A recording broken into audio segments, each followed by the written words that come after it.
নমস্কার। গঙ্গার আজকের পর্বের রিভিউ নিয়ে বাংলা সিরিয়াল সমাজে তোমাদের সামনে এসে গেছে। তো আজকের পর্বের রিভিউতে যেটা দেখা যাচ্ছে যে গঙ্গার বইপত্র নিয়ে চলে এসেছে অর্জুন। এবার গঙ্গাকে বলছে, শোনো, তুমি মনে করবে যে আজ থেকে তোমার একটা নতুন জীবন শুরু হলো। আর গঙ্গা কিন্তু বইগুলো গুনে যাচ্ছে, বলছে আমি রোজ আসবো, এসে রোজ তোমার কিন্তু পড়া নিব। অর্জুন দেখছে কথাগুলো না শুনে বইগুলোকে গুনতে বসেছে, বলে এই কি করছো, তোমাকে বই গুনতে বসছি? গঙ্গা একবারে কেঁপে উঠেছে। পড়তে বসো, যাও চুপচাপ পড়তে বসো, এসে যদি দেখি পড়া না হয়েছে না, তাহলে কিন্তু খুব খারাপ হবে। এই বলে অর্জুন চলে যায়।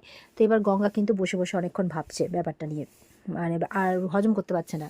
তো এবার রূপালী এসছে, রূপালী এসে তাকে অঙ্ক করানোর চেষ্টা করছে। তো যাই হোক, তাদের নাজেহাল অবস্থা। আলো এসছে, আলো এসেও পড়ানোর চেষ্টা করছে।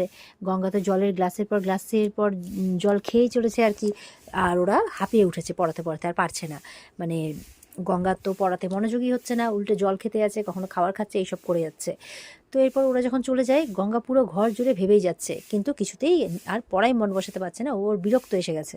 পড়ার মাঝে গঙ্গার হাই উঠলে বলছে যে এই সরি বলো। গঙ্গা বলছে কেন সরি বলবো, এতে তারপর ভুল কিসের? বলে না না, এটা ম্যানার্স, আদব কায়দা, তোমাকে শিখতে হবে, হাই উঠলে সরি বলতে হবে, তাই বলছে। বলে ও আচ্ছা। ওদিকে রূপালী এবার আবার এসেছে, অঙ্ক করাতে বসছে ওকে। একটা সোজা সাপটা সরল দিয়েছে। তো গঙ্গা বলছে যে এটা কি? বলে এ নাও, এটা তোমাকে করতে হবে। 2-এর সাথে 2 যুক্ত করলে 4 হয়, 4-এর সাথে 6 যুক্ত করলে 10 হয়, তাহলে এবার 10-এর থেকে 3 বিয়োগ করলে কত হয় সেটা তুমি বের করো। বলে ও মা, বিয়োগই যখন করবো তাহলে যোগ করলাম কেন? এ তো পাড়ার ওই অমুক আরেকজনের উদাহরণ দিয়ে বলছে, সেও এরকম করতো, দুটো করে ফাও দিত আর বলতো ধার কেটে নিলাম। এটা আবার হয় নাকি? বলে আরে গঙ্গা, এটাই ফাওয়ের প্রশ্ন নয়, এটা সেই ইয়ে নয়, এটা একটা খুব মানে বেসিক একটা যোগ বিয়োগ গুণ ভাগ, বেসিক একটা মানে সরল, এগুলো তোমাকে শিখতে হবে, তাই বলছে। এবার তো পড়াতে বসে গঙ্গা আর সামলাতে পারছেন, বলছে আমি জল খাবো, এই বলে দৌড়ে চলে যায় নিচে। তো আলো বলছে কি রে, আটকাতে পারলি না? বলে কি করে আটকাবো, জল খেতে চেয়েছে, বেঁধে রাখবো নাকি, হয় নাকি, চল চল ওকে নিয়ে আসতে হবে, এই বলে ওরা ওকে গঙ্গাকে নিয়ে আনতে চলে যায়। আর দেখা যাচ্ছে গঙ্গাকে একদম পা হাত পা ধরে তুলে নিয়ে আসছে পড়াশোনা করানোর জন্য। এবার এইভাবে গঙ্গা করতে চাইছে না, ওরা জোর করে করাচ্ছে। এবার এসছে জেঠু, বলে এই দাঁড়া দাঁড়া, এইভাবে জোর করে পড়াশোনা হয় নাকি, এসো গঙ্গা এসো। গঙ্গা ভাবছে যাক, হাফ ছেড়ে বাঁচলাম। এবার গঙ্গাকে চেয়ারে বসিয়েছে, বসো গঙ্গা, আমি এবার তোদেরকে আর পড়াতে হবে না, এখন আমি ইতিহাস পড়াবো। রূপালী বলছে বাবা, বাংলাটা আগে শেষ হোক, তারপর না ইতিহাস ধরো। বলে না না, ইতিহাস পড়াটা খুব জরুরি, ইতিহাস ওকে জানতেই হবে। তো ইন দ্য ইয়ার অফ 1942 এইভাবে শুরু করেছে। 1942 ভারত ছাড়ো আন্দোলন শুরু হলো। তো বলছে যে সেই সময় না অনেক মানে মানে তখন ক্রিমিনালদের কি কি শাস্তি দেওয়া হতো তুই জানিস? বলছে ভাইরাস। বলে হ্যাঁ, সে তুই ভাইরাস বলতেই পারিস, তবে স্বাধীনতা সংগ্রামীদের তুই ভাইরাস বলতে পারিস না। তো বলে যে আচ্ছা, সেই সময় স্যানিটাইজার বাবুর মতো কেউ ছিলেন? মানে আমার মনে হয় সেই সময় স্যানিটাইজার বাবু ছিলেন না। তো গঙ্গা বলছে স্যানিটাইজার বাবু থাকলে না একটাও ভাইরাস থাকতে দিত না, সাফ করে দিত একেবারে। আচ্ছা, স্যানিটাইজার বাবুর তখন বয়স কত হবে? সবাই জাস্ট আর কি বলবে বুঝে পাচ্ছে না। বলছে আমি জেনে আসছি, এক্ষুনি জেনে আসছি, এই বলে গঙ্গা রওনা দিয়ে দেয়। তো এবার দেখছে না এইভাবে হবে না, অর্জুনের সাথে কথা বলতে হবে ব্যাপারটা নিয়ে।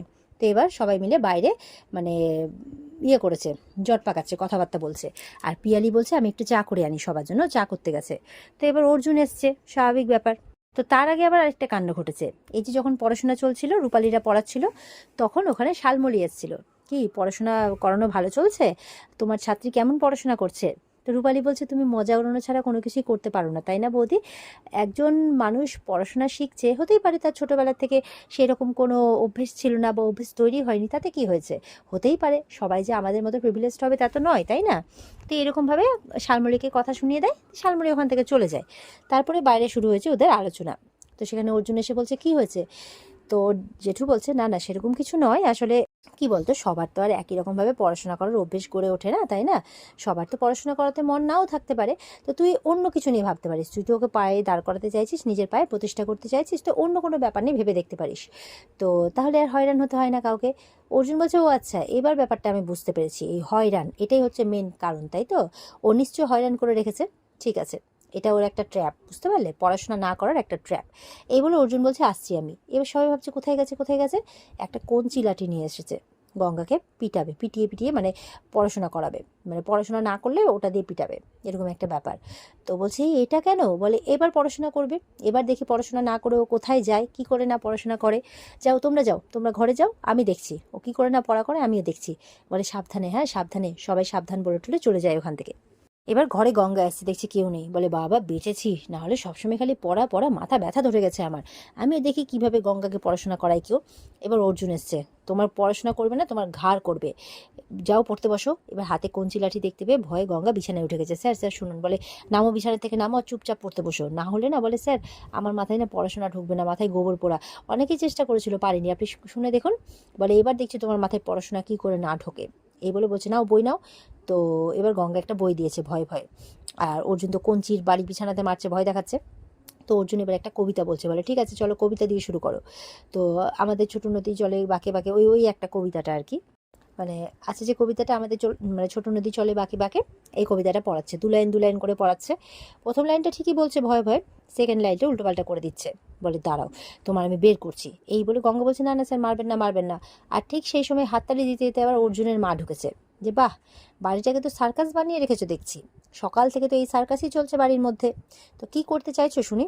অর্জুন বলছে না মানে গঙ্গার মধ্যে তো সেই ক্যাপাবিলিটি আছে, তো তাই সেটাকে বাইরে নিয়ে আনার চেষ্টা করছি আর কি, ওকে একটু পড়াশোনা শেখানোর চেষ্টা করছি। বলে ও আচ্ছা, তোমার এটা মনে হয়েছে যে ওর ক্যাপাবিলিটি আছে? আমার তো মনে হয় যে ওরা সব প্ল্যান করে এই বাড়িতে ঢুকেছে, কিছু না কিছু উদ্দেশ্য আছে ওদের, এরকমভাবে বলছে। তো অর্জুনের মা বলছে যে একদিন না একদিন নাকি এই মেটে গঙ্গার এই মানুষগুলো নাকি বাড়ির মধ্যে একটা উল্টোপাল্টা কিছু একটা করবে, আর সেই ভরাডুবির জন্য দায়ী হবে নাকি অর্জুন। তো ওর বাবা জ্যাঠা ওর উপর তো অনেক ভরসা করেছে, অর্জুনের কথা বলছে তোমার উপর তো অনেক ভরসা করেছে, কিন্তু শেষ পর্যন্ত তুমি সবার নাম ডোবাবে, কারণ তুমি একজন ফেলিওর, এইভাবে কথা বলছে ঠেস মেরে, যাতে অর্জুনের খারাপ লাগে। স্বাভাবিক গঙ্গা এটা সহ্য করতে পারছে না, বলছে চ্যাটার্জি বাড়ির ছেলে হিসেবে ফেল করেছো, দাদা হিসেবে ফেল করেছো, তুমি এই সংসারের আনন্দ মানে সমস্ত আনন্দ মাটি করে দিয়েছো, এইসব কথা বলছে। স্যার এই মতো অবস্থায় তুমি গঙ্গার যে প্রজেক্টটা নিয়েছো সেটাতেও ফেলই করবে, গঙ্গার মতো তুমি কোনোদিনই নাকি একটা কবিতা মুখস্থ করতে পারবে না, নিজেও একটা ফেলিওর আর চলেছে আরেকটা কাজ করতে, ফালতু কাজ, এইসব বলে চলে যায়। যেটা অর্জুনের খুব খারাপ লাগে, আর অর্জুন ঘর থেকে বেরিয়ে চলে যায়, যেটা গঙ্গার খুব খারাপ লাগে, কারণ গঙ্গার জন্য গঙ্গা কখনোই অর্জুনের চোখে জল আসতে দেবে না বা অর্জুনকে ছোট হতে দেবে না, এটা সে মনে মনে ঠিক করে। এবার অর্জুন নিচে বসে কিন্তু ওর মায়ের কথাগুলো সমানে ভেবে যাচ্ছে, মনটা খারাপ করে মাথা নিচু করে বসে আছে। কিছুক্ষণের মধ্যেই গঙ্গা সেখানে উপস্থিত হয়, আর এই যে কবিতাটা শেখাচ্ছিল, এত বড় একটা কবিতা গঙ্গা গড় গড় করে বুঝিয়ে বুঝিয়ে সবাইকে বলতে থাকে, মানে গঙ্গার কবিতা শুনে ওখানে একে একে সবাই এসে উপস্থিত হয়। মেঘনা তো ডিউটি করে আসে, জেঠু, রূপালী, আলো, পিয়ালি সবাই আছে, ওদিকে অর্জুনের মা শালমলী ওরাও নেমে আসে মুখ কালো করে, কারণ খুব মুখ বড় করে বলে এসেছিলো পারবে না পারবে না। এদিকে এত বড় কবিতা একটা সুন্দরভাবে গুছিয়ে বলছে, অর্জুনের দেখে তো মুখে হাসি ফুটে যায়, সমস্ত মন খারাপ চলে যায়। তো সবাই শেষে যখন ওর কবিতাটা বলা শেষ হয়, বেশ অনেকক্ষণ ধরে কবিতাটা বলতে থাকে, অনেক বড় তো, সবাই হাততালি দিচ্ছে, সবাই তো জাস্ট অবাক, ভাবতেও পারছে না। রূপালীরা বলছে গঙ্গা, যেখানে আমরা সকাল থেকে তোমাকে পড়াতে পড়াতে হাঁপিয়ে উঠেছি, এই দাদাভাই কী এমন ম্যাজিক জানে, এখন তো দেখছি পড়াশোনা করানোর ট্রিক্সটা দাদাভাইয়ের কাছ থেকে জানতেই হবে আমাদেরকে। দারুণ ব্যাপার, এত বড় একটা কবিতা এত কম সময়ে তুমি ইজিলি মুখস্থ করে ফেললে, সত্যি গঙ্গা। তো দাদাভাইকে অর্জুনের কাছে গিয়ে এবার জেঠুও বলছে খুব ভালো গঙ্গা, গুড জব, খুব ভালো খুব ভালো, এইভাবেই চালিয়ে যাও। তো অর্জুনকে বলছে রূপালীরা যে তুই কিছু বলবি না? বলে বলবো তো, অবশ্যই বলবো, যে পড়াশোনাটা মন দিয়ে করো, তাহলে দেখবে মানে ট্যালেন্টটাও বেরিয়ে আসবে, আর সত্যি তোমার জীবনে অনেক উপকার হবে। আর ফেলিওর জিনিসটা ভালো নয়, ফেলিওর হতে কেউ চায় না, আর তাছাড়া এটা তো খুব গর্বের বিষয়ও নয়, তাই এই ফেলিওর জিনিসটা কিন্তু জীবনের বোঝা বানিয়ে নেওয়াটাও ঠিক নয়, মানে এরকম কথা বলে, আর keep it up, good job বলে চলে যায়। এক কথায় পড়াশোনাটা মন দিয়ে করতে পারে অর্জুন। আর ওদিকে অর্জুনের মা শালমলী মুখ কালো করে ওরা ঘরের মধ্যে চলে যায় একদম রাগে গজগজ করতে করতে। মেঘনা তো একটু টন্টিং করে বলে দেয় অর্জুন আর গঙ্গাকে যে হ্যাঁ ভালো কাজ শুরু করেছিস, কোনো অসুবিধা নেই। গঙ্গাকে বলছে তুমি খুব ভালো পারছো, তবে কবিতা মুখস্থ করলেই তো সব কিছু হবে না, আরও অনেক কিছু করার আছে, তবে বেস্ট অফ লাক, ভালো মতো করে সব কিছু, আশা করি সবই পারবে করতে, এইভাবে একটা কথা বলে চলে যায়। গঙ্গা তো অর্জুন চলে যাওয়ার পর বলছে যে মানুষটার মনটা সত্যি খুব খারাপ হয়েছে, একজন মা কি করে তার ছেলেকে এরকম বাজে বাজে কথা বলতে পারে, হাজার হোক সৎ মা হলেও মা তো। অর্জুন যাওয়ার আগে গঙ্গা অর্জুনকে একটাই কথা বলে, যে গঙ্গার জন্য আপনার মুখ কোনো দিনই ছোট হবে না, এটা আমি আপনাকে কথা দিলাম, সে যে যাই বলুক, মানে অর্জুনের মাকে টোন্টিং করে বলেছিল, ওই জন্য অর্জুনের মা গজগজ করতে করতে আরো ঘরে চলে যায়। ও উপরে এসে তোর আগে গজগজ করছে অর্জুনের মা, আর শালমলী তো কান ভরছে আরো, যে ওই ভিকিরি বস্তির মেয়েটা শেষে কিনা তোমার মুখের উপরে কথা বললো, তুমি কিছু বলতে পারলে না, তুমি এই চ্যাটার্জি বাড়ির গিন্নি বলে কথা, ওই পরগাছা মেয়েটাকে বাড়ির থেকে বের করে দাও, জাস্ট বের করে দাও। বলছে অর্জুন মেয়েটা কি, মানে অর্জুন কি করে পারে ওই মেয়েটাকে আবার এই বাড়িতে নিয়ে আসতে। তখন অর্জুনের মা বলছে অর্জুন যে সবটা শেষ করে দেবে সেটা তো জানা কথাই, এই জন্যই তো গঙ্গাকে ওই বাড়িতে ফিরিয়ে এনেছে, যাতে আমরা লোক সমাজে হাস্যকর হয়ে উঠি। তো অর্জুনের জেঠু এই বিষয়ে সাথ দিচ্ছে, তাই বলছে। তো বলছে যে শালমলী বলছে ওই মেয়েটা নাকি পড়াশোনা করবে, ফেল করবে না তো কি করবে, তুমি কিন্তু সংসারের রাশটা হাতে নাও, আমি বারবার করে বলছি। এইভাবে কান ভাঙাচ্ছে। বলছে বাবা মা যে কেন সাপোর্ট করছে বুঝতেই পারছি না, ওদের সাপোর্টের জন্য সবকিছু হচ্ছে।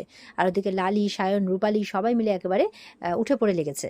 তো অর্জুনের মা বলছে যে এখন আমি কোনো কিছু করতে পারবো না, সময় আসলে আমি ঠিক গঙ্গাকে ঘাড় ধরে বাড়ি থেকে বের করে দেবো। ওই গঙ্গা নামক প্রজেক্টকে আমি সহ্য করতে পারি না, ওকে আমি থাকতেও দেবো না।